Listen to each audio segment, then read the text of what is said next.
Is that a spike on there? Or are you just happy to see me? Oh, dude, come on, don't mock my new helmet. Oh no, I just wanted to say you're looking beautiful today. This is by far one of the most iconic helmets ever designed, together with the German Stahlhelm from World War I and II and whatever this thing was supposed to be. This is its name, and as a licensed German, I can pronounce this word accurately and authentically. It's Pickelhaube! Sorry, that happens sometimes. I don't know why. I often hear people say something like Pickelhaube or something like that, but no, the word actually ends on my favorite phonetic sound, the schwa. The E at the end is not silent is what I want to say. So it's not Pickelhaube, but Pickelhaube. It was introduced in 1842 under King Frederick William IV of Prussia, who in his younger years apparently liked to keep noodles on his head. I don't know. The name Pickelhaube can be translated as spiked hood, and that really begs the question, why so spiky? Well, let's get the obvious reasons out of the way first. I'm a magnificent unicorn. But for real now, whenever I see a video about the Pickelhaube, someone comments that actually, its only purpose was to make the soldiers appear taller and thus more intimidating. And yeah, the metal spike served ornamental purposes as well. And yeah, sure, that the helmets looked badass was definitely a bonus. Especially versions like this one. This one says, Mit Gott für Fürst und Vaterland on it. So, with God for sovereign and homeland. And the cool skull stands for toughness and fearlessness in battle. So was it good looking? Yes! But that was definitely not the main reason for the spike. So, you see, or don't see, because gunpowder smoke often reduced visibility on battlefields during linear warfare, it was crucial to quickly and easily be able to identify friend from foe, which is why soldiers during the Napoleonic Wars wore these fancy tall hats, for example. So the spike made it easier for Prussian soldiers on the battlefield to discern who's friend and who's French and about to be shot. The spike also helped to distinguish between men from different types of units. For example, infantry had the spike and artillery this cute little ball. But there was definitely one main reason for the spike. So what could that be? Was it for when you ran out of ammo? No, it was also not for eye surgery. So what was its purpose? Yes, so, you know, trenches sometimes get very lonely. Dude.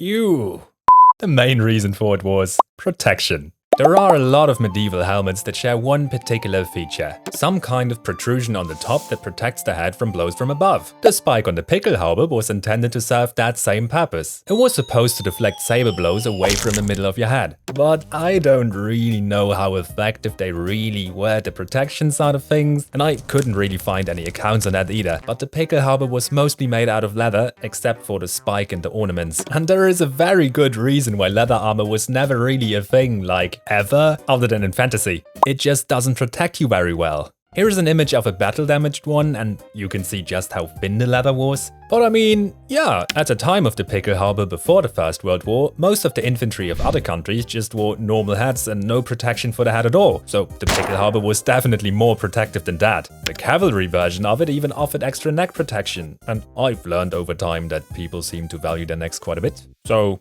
that's neat. There were metal versions of the Pickelhaube, by the way, but they were reserved for high-ranking officers and political dudes. Like this one Otto von Bismarck is wearing, who got the best caricatures in all of history, by the way. He just has that perfect meme face. And while we're at it, I can show you this cool version of the helmet with the Imperial Eagle on top instead of the spike that Kaiser Wilhelm II liked to wear, together with his Royal Guard. And there were also versions with plumes on top, but anyway. As you see, the Pickelhaube offered a bunch of cool features. It also came in this pretty unique case, which looks like it would make for a very cool unboxing experience. And as I told you before, it was first introduced in Prussia, but after the unification of the many German states into the German Empire in 1871, the Pickelhaube became the standard headgear for the Prussian-led German armed forces. If you look at the front of the helmet, you'll see the chin strap here, and above it, this ornamental plate. This front plate showed from which German state the soldier was from. This is the one for Prussia, and this is one for Bavaria, which says "In Treue fest" on it, which can be roughly translated to steadfast and loyalty or something like that. Going into the First World War, however, the Pickelhaube was basically instantly obsolete. It offered no protection at all on the modern battlefield, with all its explosions and shrapnel and other deadly stuff. And even worse, because leather became very short in supply in Germany after the beginning of the war, helmets made of substitute materials such as felt, cork, or I kid you not, cardboard were issued, which completely defeats the purpose of wearing a helmet at all. But there were some other problems with it as well. As you can see, the spike made it easy for you to be spotted in a trench. The shining metal on the helmet also didn't help. For that, there were so-called Überzüge, or covers made of cloth, which camouflaged the helmet much better. Well, at least that would have been the case. But for some reason, someone decided to put the regiment number of the soldiers on the front of the cover in giant bright red numbers. Like, what the hell, dude? What the hell? For obvious reasons, they ditched the red numbers fairly quickly into the First World War. But the Germans weren't the only ones who failed miserably when it came to camouflage. The helmet was so iconic back then that it became the international representation for Germans. You could see it in caricatures and of course in propaganda, which really was something else back then. It became so iconic, in fact, that in some sign languages, even today, the word for German is a sign that represents the Pickelhaube. It became so iconic, in fact, that it made its way all around the world. You can still see it used for ceremonial purposes in some South American countries like Chile. The British made their own version of it, so did the French, and the Swedish Royal Guard is still wearing it as well. Over the years, there also were some designs without a spike. But, I mean, is it really a Pickelhaube if it doesn't pickle? Is it?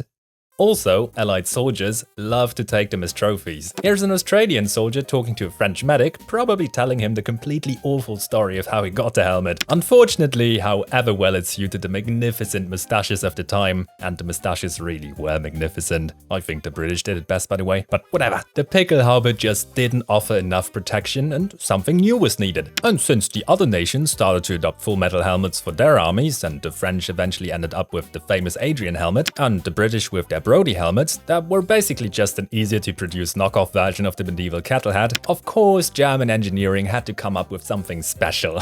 So in 1916 the Pickelhaube was gradually phased out and exchanged for the World War I version of the German Stahlhelm, which just means steel helmet, by the way. This one was made out of steel, obviously, and protected your head, ears and neck much better. And then finally in 1935 this helmet was upgraded again to the also very iconic M35 version of the Stahlhelm, which worked so well that it in turn went on to inspire the shape of modern combat helmets. So this cool helmet may not have won the war in the end, but it won our hearts, and I think that's the important thing here. But anyway, I hope you learned something cool from this video. I know my voice may have sounded a bit weird today, that's because I only slept for 4 hours tonight because my stomach kept doing this for some reason, and it just wouldn't stop. What else? Oh yeah, if you want to see Henry VIII's thick and amazing and very unique and beautiful armor, then watch this other video of mine. Thank you for watching as always, hit like if you like, hit that bell or go to hell, and bye!